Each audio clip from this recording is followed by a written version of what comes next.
o senhor foi responsável por uma, digamos, uma mudança na política em relação aos indígenas, nomeadamente em relação aos povos isolados.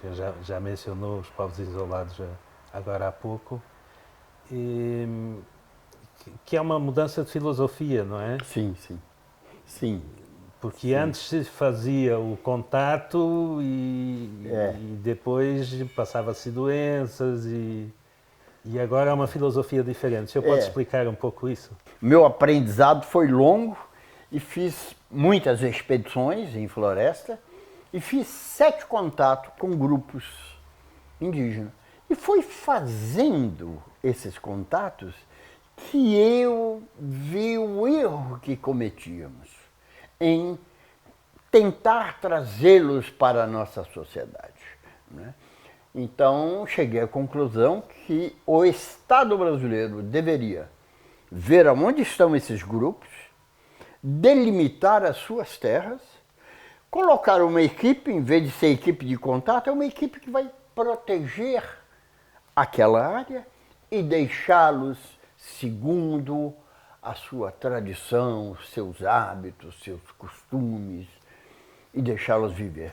E essa política, com muito custo, eu consegui implementar dentro do governo e se tornou uma política hoje bastante ali difundida em alguns dos países da América do Sul.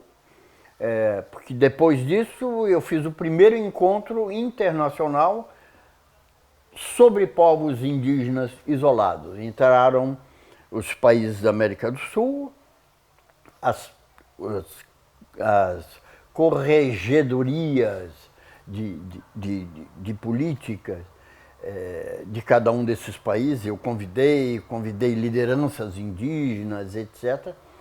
E hoje essa política está bastante está em todos os países ali. Eles adotaram essa política de proteção, não forçá-los à integração, a coisíssima nenhuma. É preservar o meio ambiente e deixar que eles vivam segundo as suas próprias tradições. Essa foi a política que eu consegui implementar. 7 contatos é uma coisa fascinante, não é? Porque cada contato deve demorar muito tempo e ter É verdade. muito jogo de cintura, não é? É verdade, porque.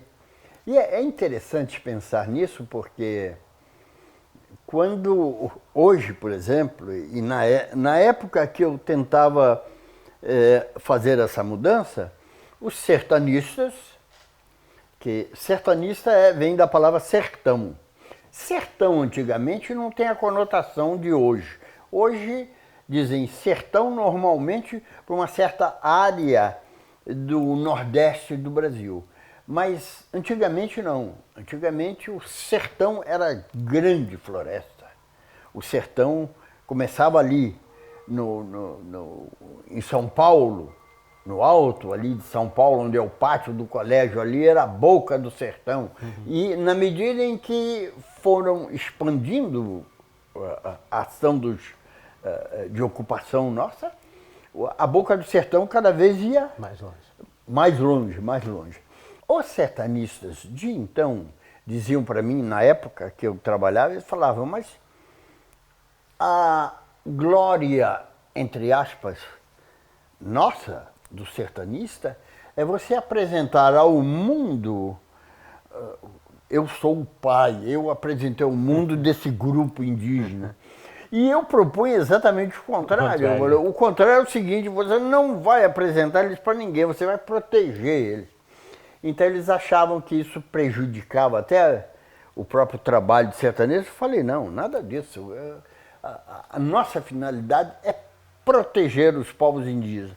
Não temos que ter uma visão do que vai beneficiar a nós, sertanistas. Nós temos que ver o que vai beneficiar o objeto do nosso trabalho, que são os povos indígenas.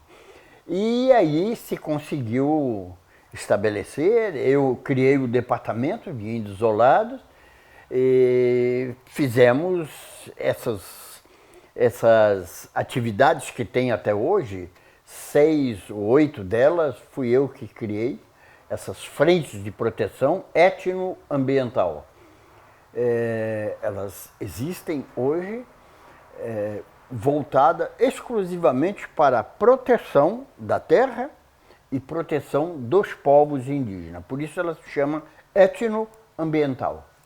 Ok. Acredita que ainda há povos por contactar? Existem povos isolados. É esse que nós não queremos mais que sejam contactados. Claro. Né? A Mas, política... portanto, já sabe onde eles estão? Já sabemos. Na verdade, quando começou esse processo, eu fiz um levantamento. Foram anos de levantamento para saber onde estavam.